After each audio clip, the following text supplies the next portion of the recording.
Hey, it's Bill Simmons from the Bill Simmons Podcast here to tell you about Michelob Ultra Courtside. It's getting fans closer to the NBA with a chance to win prizes like courtside seats, a trip to All-Star Weekend, and much more. Check it out at michelobultra.com/courtside. Michelob Ultra Superior Access, Courtside 24-25 sweepstakes, no purchase necessary. Open to U.S. residents 21 and up. Begins on October 1st, 2024, ends July 1st, 2025. Multiple entry periods. Visit michelobultra.com/courtside for free entry deadlines, and official rules. Message and data rates may apply. Void where prohibited. This episode is brought to you by Nerds Gummy Clusters, the sweet treat that always elevates the vibe. With a sweet gummy surrounded with tangy, crunchy nerds, every bite of Nerds Gummy Clusters brings you a whole new world of flavor. Whether it's game night, on the way to a concert, or kicking back with your crew, unleash your senses with Nerds Gummy Clusters. The Tudors Dynasty Podcast. Hello and welcome back to the Tudors Dynasty Podcast. I am your host, Rebecca Larson, and today I'm very happy to welcome back to the show again, Dr. Emma. Emma, welcome back. Hello, Rebecca. Happy birthday to the Tudors Dynasty Podcast. Thank you. Thank you. It's been like a hot minute since you've been on the show. I think it's been at least a month. I've been kind of busy, Rebecca. Yeah. What's been going on? Well, let's start with the weather in Minnesota. It's been cold. It's been cold in Minnesota. That's the first thing, you know? Yeah. So I've been a lot at home. I've been very, very busy. How about you? Have you noticed the cold lately? Well, I mean, most recently it wasn't too cold. We had quite a few days where it was above freezing. I don't remember those days. I made a point to be outside those days because it's very rare that you get days like that in January or February. So yeah, we've been kind of lucky lately, but now we're in a cold stretch, aren't we? To all the listeners, I love the way Minnesotans always compliment the weather. Find a way to compliment the weather in the winter in Minnesota. It's just triggering, but okay, well, I'll take it. It was nice for a couple of days. We have to stay sane somehow, don't we? We do. I think it's probably Mother Nature like, okay, just a little bit. Yeah. Just yeah. But we're back, baby. And I think it's gonna snow. Shut your mouth. Shut your mouth, Emma. I don't know. I brought it up. I think I'm traumatized about the weather in Minnesota. Yeah. That's one thing. So that's, it complicates things sometimes when you want to go outside, you want to do your errands. I ran an errand the other day and I thought, well, that's what it feels like to go up the Himalayas. So yeah, that's been taking some time. And then, me, I'm always very busy. Always busy. Well, I just have to say recently on social media, you've created quite the uproar with with the discovery that you've made. And we're going to talk about that today. And we're going to talk about well, that's why you're here. So talk about it. Okay, bye. See you, Dr. Emma. No, we're only kidding. We'll talk a little bit about it, but ongoing research is important to honor its times. It's just an exciting thing, right? So yeah. It is. Well, the other exciting thing is that you are going to be heading up an exhibition. I can't even talk right now. You're going to be heading up an exhibition at the British Museum Library. Yes, the British Museum. I'm sure you've heard of it before, Rebecca. Well, before we go into that, which is very, very exciting, as everyone can imagine, I did announce that I will be the residential fellow at the Yale Center for British Art this fall. Yes. I can't even tell you how honored I am. Well, you had Dr. Gemma Field here the other day, didn't you? Yes. She did an amazing episode. She has been such a champion of my work too, and I just can't wait to be working with these guys. And you know me, I'm already like trying to figure out all these things there. And I have a couple of very, very interesting leads. I'm not gonna, give them away. So Dr. Emma is known for giving things away. So let's timing is everything. But I can't even tell you how honored I am that I'll be in New Haven, Connecticut. I've never been to that area of the United States. I've heard it's kind of near to New York and things like that. So I'm getting excited. And just this museum is such an amazing place. It's reopening after an amazing. They're redoing the whole. I believe the whole ceiling, outside and inside. Well, a whole revamp of the museum. They have such an amazing collection. Guys, go and follow them. They're doing very interesting videos of their portraits, all sorts of things. They have all sorts of very interesting talks coming up. It's just a very interesting place, right? Right. Yeah. If you go into their website and look in, you can type in Horn Boots and maybe find out some things there. Holbein and find out some things there. Even Jean Clouet, these very, very famous Renaissance portraitists that I'm studying because of my work studying miniature portraits. Back in 2022, I gave a conference at the Prado Museum where I first announced that I believe that the Susanna Horenboot was indeed the portrait painter in the Horenboot family.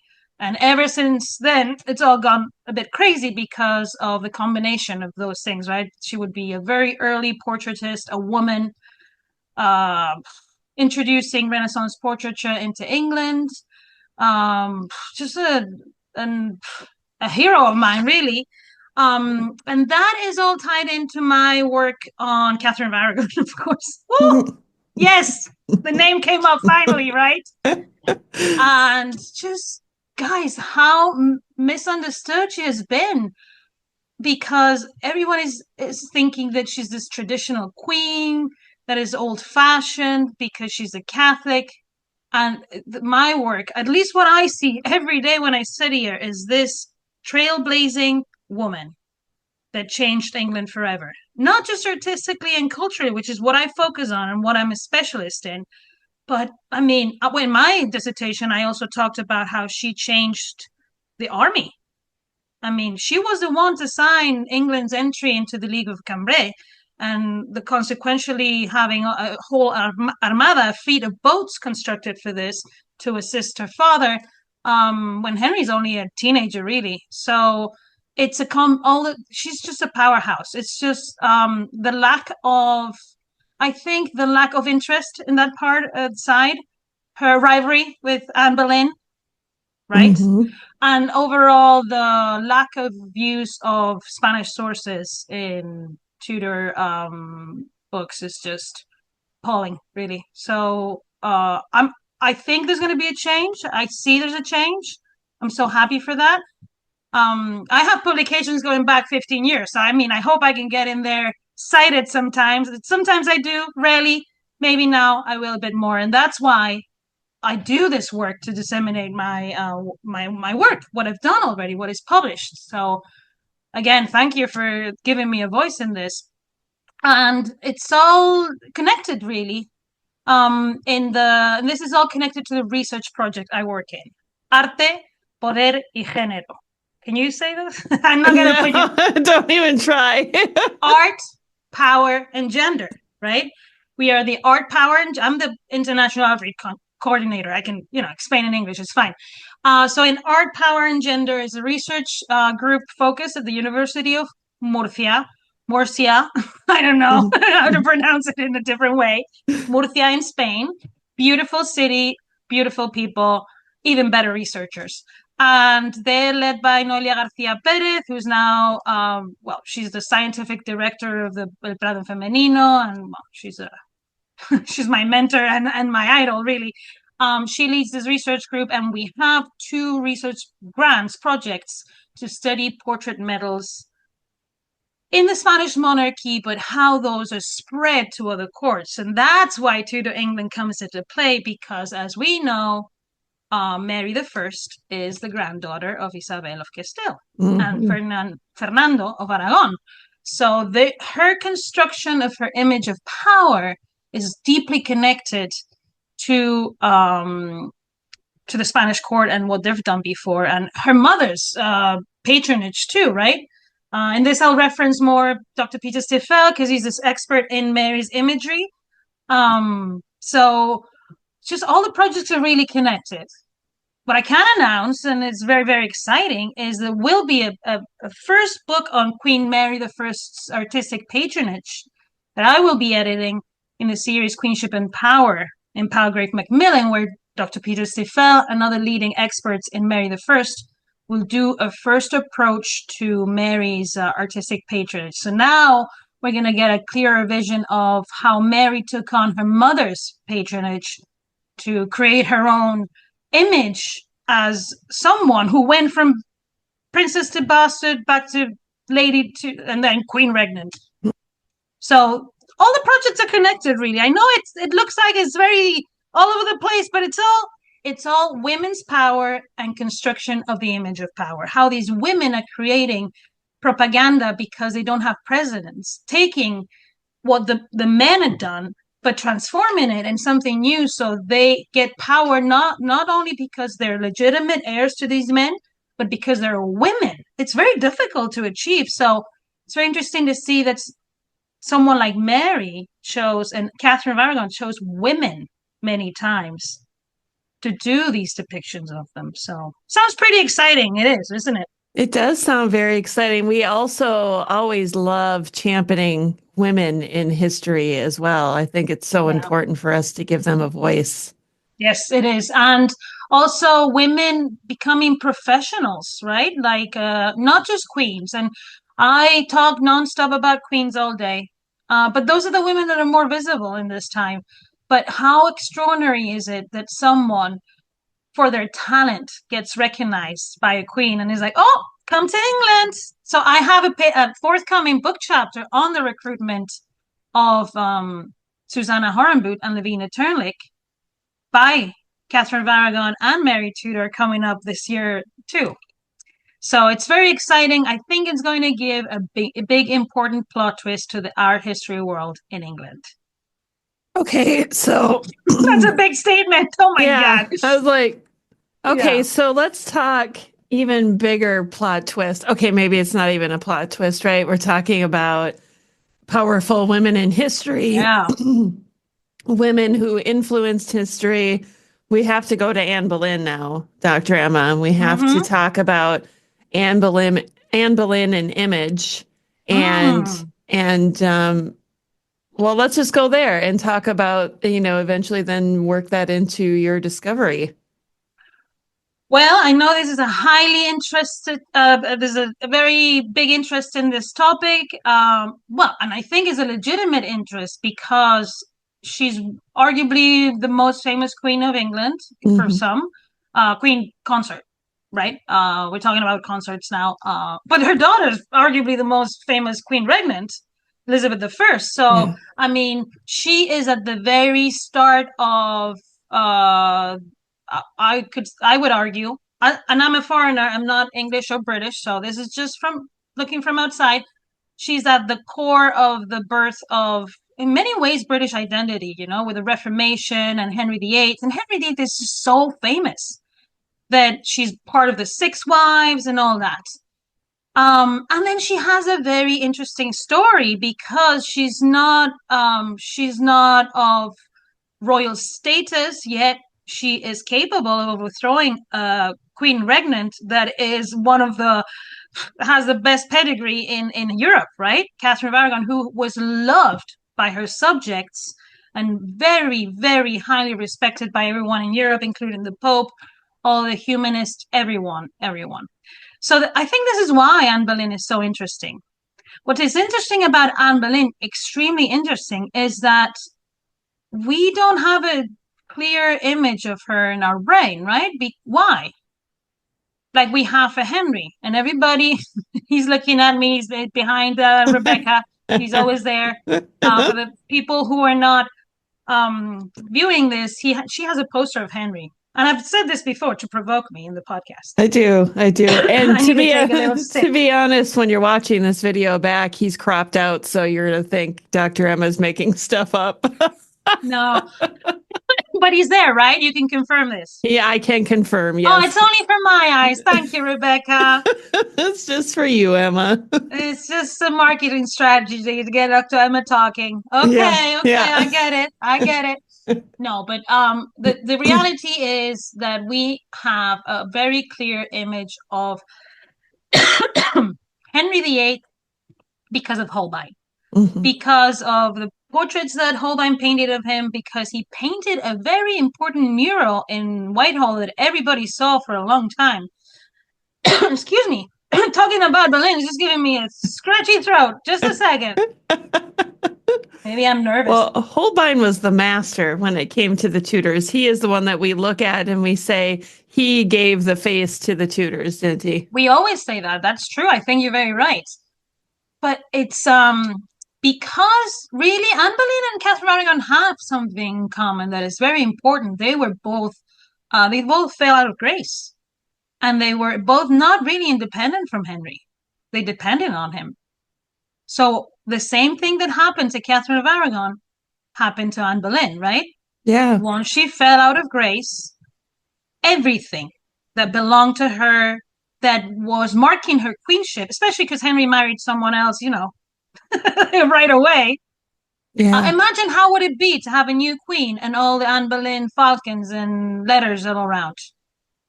That was the first thing that Henry VIII went for when Catherine of Aragon fell. The first thing Henry VIII went for was the pomegranates. Why? Because everybody knew they were Catherine's symbol. The same happened with Anne Boleyn. And what is more significant of the portrait, right? Mm-hmm. Because then you remember someone's face forever. So Right. yes, all of these things disappeared. When we go to the inventory of Henry VIII's goods, when he dies, there's not a single mention to a portrait of Anne Boleyn. Because they And he were all has destroyed. or Catherine of Aragon. He did have a little miniature with Jane Seymour. He did have portraits of Isabel and Fernando, of Mary of Hungary, of Charles V, of Francis I, Eleanor of Austria, all of them, guys. But not Anne Boleyn or Catherine of Aragon. So what is that? Not of other wives. And the miniatures are private images. So if he did have a little jewel with pictures of him and Jane Seymour, that was more probably a thing to remember her by than something he would display in Whitehall, where I think that all the Holbeins were displayed. Right? Oh, in Whitehall. Yes, Whitehall Palace was a place that Henry reconstructed with Anne Boleyn, and she was very important in this reconstruction. And then that's where he exhibited all the portraits that he had gathered. I published a book article 2 years ago on this. It hasn't been picked up because it's in Spanish. I'm very sad about that, but it's called The Portrait Galleries of Henry VIII and Catherine of Aragon. So what I was able to prove is that Anne Boleyn helped to reconstruct Whitehall, but what was just exhibited there, we have two different inventories, the 1542 and the 1547. So 5 years prior to his death and the year of his death, which is great, right? You get just because you get a still picture of everything he owned on the time of his death, that's pretty major. If you compare the 1542 inventory of Whitehall to the 1547, he hasn't added many portraits. So that means that during the time of Catherine Parr and other wives, I get lost with the wives sometimes. There's no additions to the portrait gallery. There's very big. Wow. Yeah. And they're all of them, the majority are relatives of Catherine of Aragon and relatives of Anne of Cleves. Everybody can draw the conclusions they want from that. There was a second place where he had portraits. It was St. James's Palace, which is still active today. And that was a very important place because that's where government really happened and where you would receive people. By the way, listen to this. This art collection that was much more than the portraits that Henry VIII had in Whitehall was so important and major. Then when Mary was queen, she gave this palace to Philip of Spain so he could receive international ambassadors there. I'm sure he was saying, here's my abuela, Isabel. Here's my abuelo, Fernando, and I am the king now. This is my father, Charles. I am studying many of these portraits. You don't even know how many of them are connected to the Prado Museum. So I have a long-term research project that has gotten recognition lately of the connections And they're all going back to Catherine and Mary. That's why I did the sorry, I'm not talking about Anne Boleyn, but I think this is important. Why is this important? Because um, we have two key images of Anne Boleyn, right? Mm-hmm. A portrait medal, we all know about it, and we know it's her because it has the letters AR, so Anna Regina in Latin, most likely. Her motto, the most happy, right? And an image of her, but this portrait medal that is in the British Museum has been smashed or something has happened to it. So even though it's a likeness of her, very similar to the portrait medals, and that's why the connections between portrait medals and miniatures and the private images, very similar to the model of it. So the outline, right? The way the person is displayed, it's very similar to a sketch by Holbein they also have in the British Museum.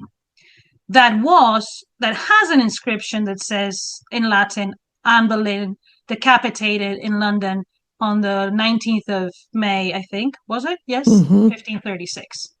But that inscription is from the 17th century. Not from the 18th. I believe that the ones in the Royal Collection Trust are from the 18th century. This is earlier. So it must be by a different hand, right? I have a theory. I'm not gonna say anything about it. Don't ask, please. Okay, so we have that image, right? But that image is not a portrait medal like others. It doesn't have, so portrait medals usually are a propaganda tool, right?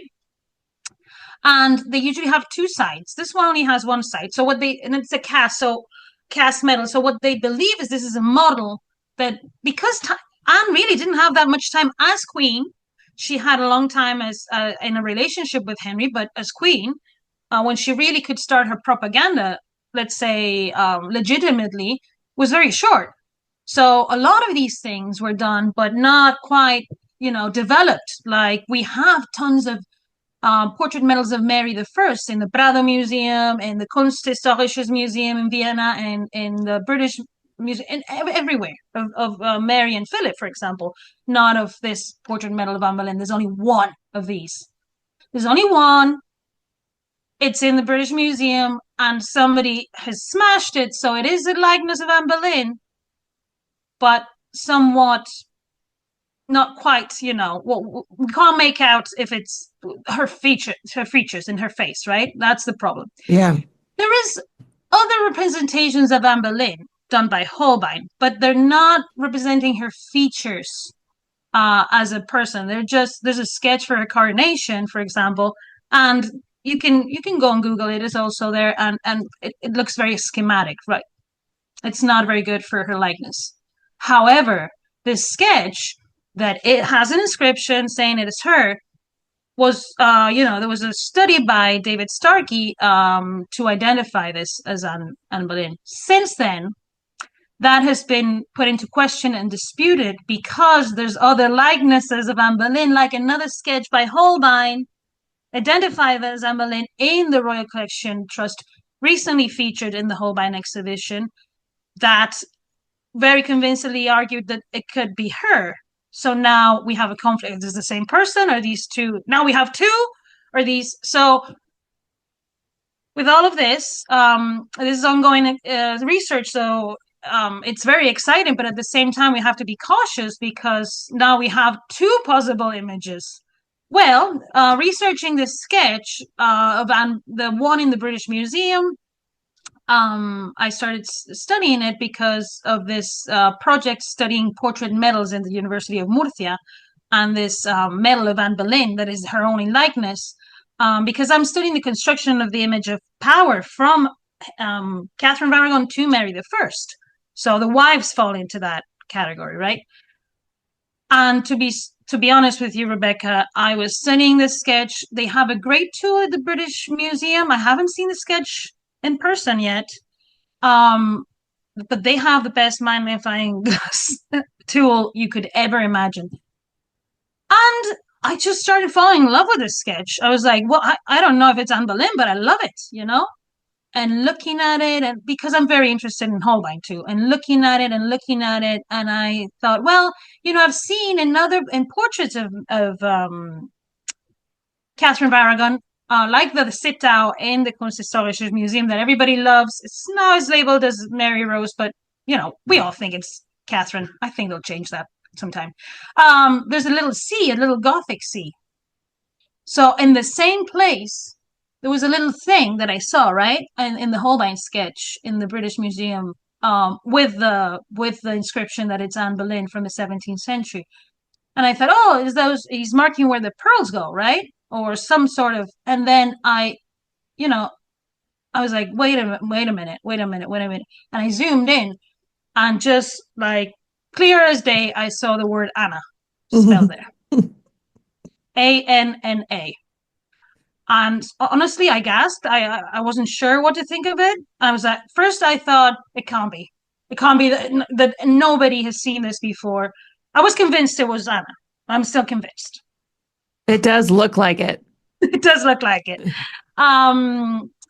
I thought, could it be him doing a little design so he remembers later what he wants that part of the dress to look like? But so I left and I went to gather my thoughts and freak out a little.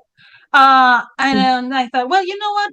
Clear mind is always better. So I thought to do something else.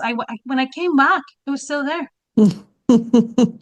Looking at me, and I just I was convinced right away, and it all made sense, right? It's like, there is an inscription that says it's her. It looks like the portrait medal, blah blah blah. All the pieces kind of fell together, and ever since, it's been a while now since I discovered this, but ever since I've been quite obsessed with it.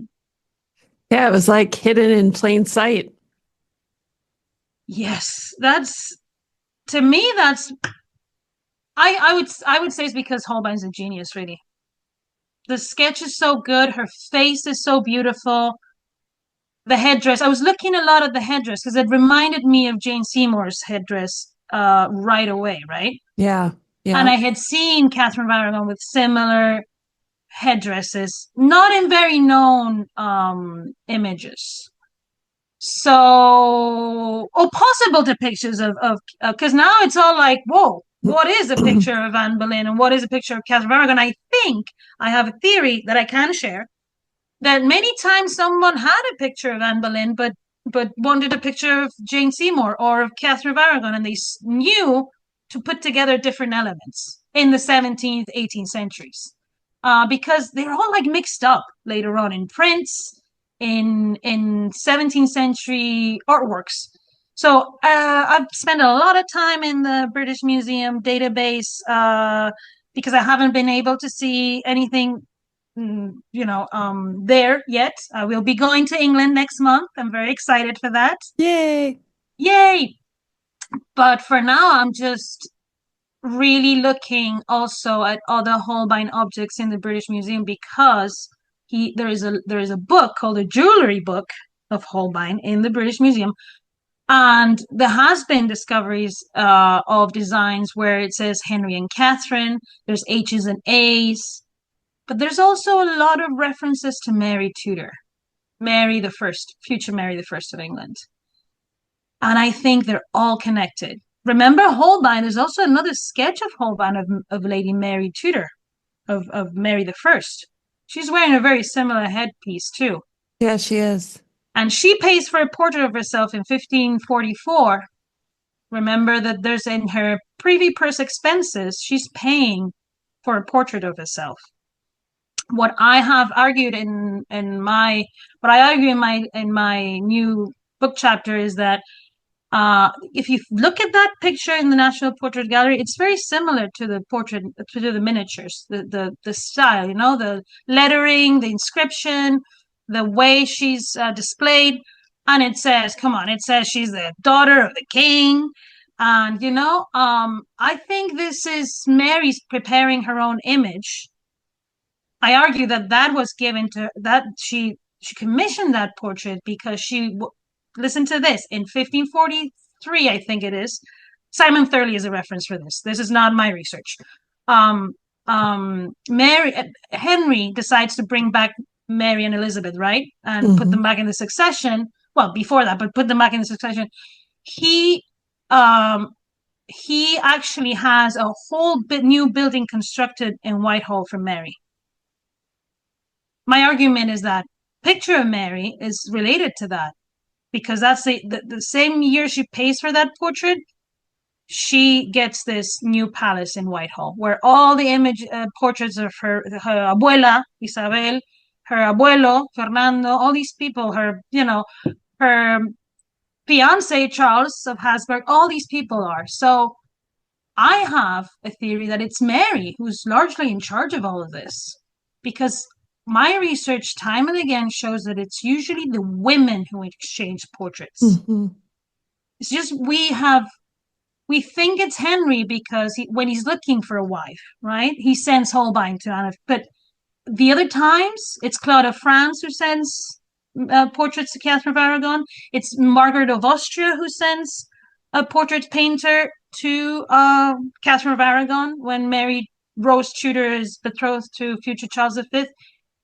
It's Elizabeth of York who most probably sends the pictures of Arthur, because the first time a picture of a Tudor is given to a Spanish ambassador, it's after the Queen in Greenwich, after Elizabeth of York has a big party for them, and they're given pictures.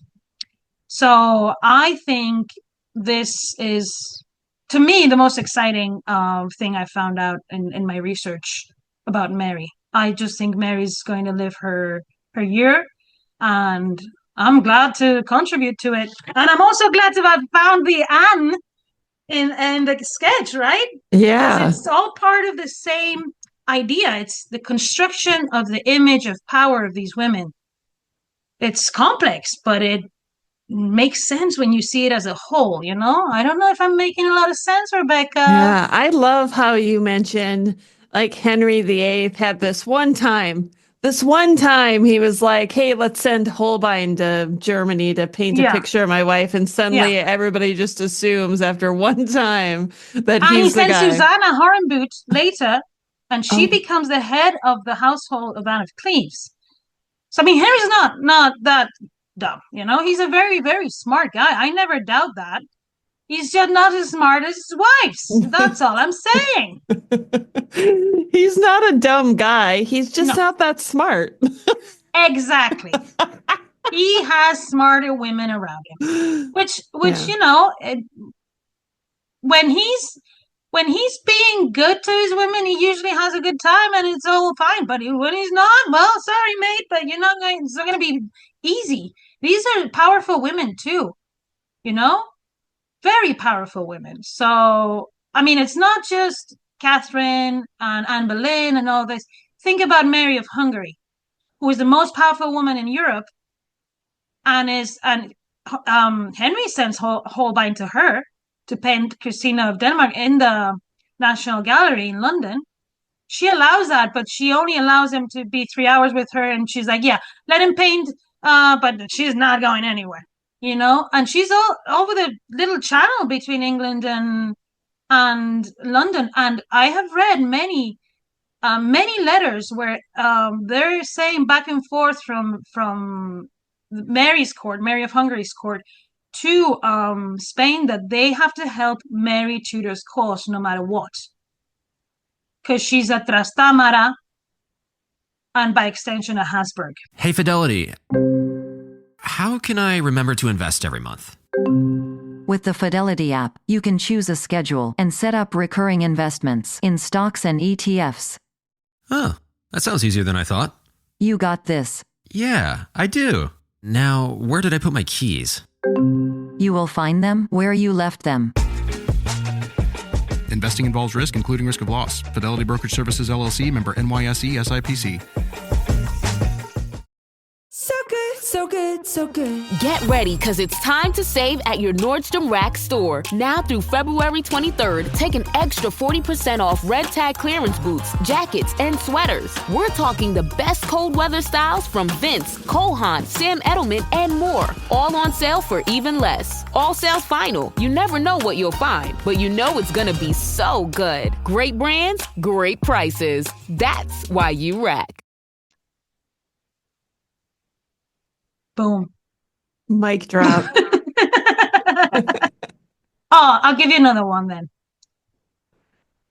Erasmus of Rotterdam once mentions that one of More's daughters, the picture has been received, and that Mary of Hungary is really interested in meeting her and knowing who she is and blah, blah, blah, blah.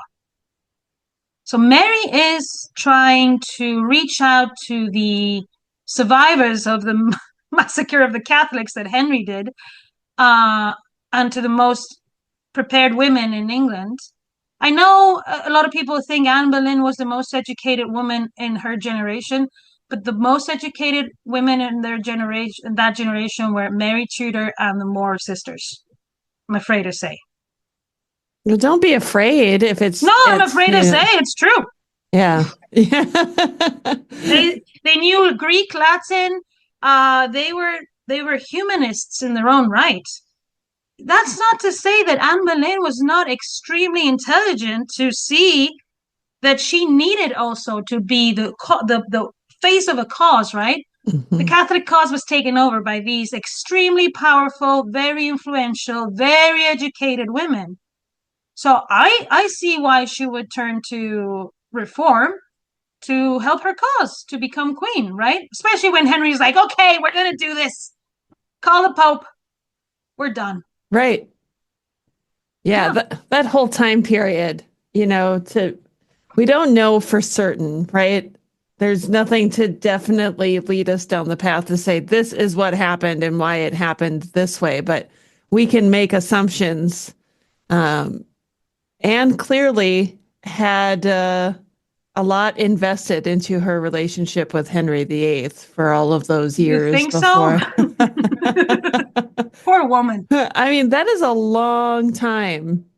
Well, and think about this. For the longest time, she's waiting for this relationship, right?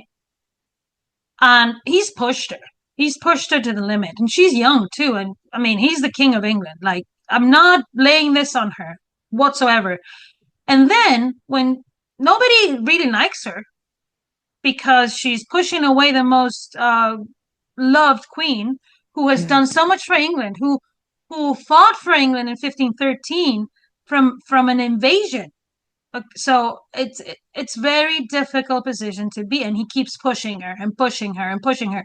And then I think another thing that happens, and any woman can relate to this, as soon as she gets married and she starts to get pregnant and all that, it's just she's fearful for her babies too, as any person would be.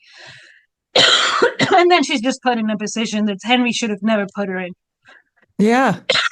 That's what I think. You don't do that. That's how abusers work. Yeah. Yeah, it was a tough situation for Anne to be in. For such a young woman. Mm-hmm.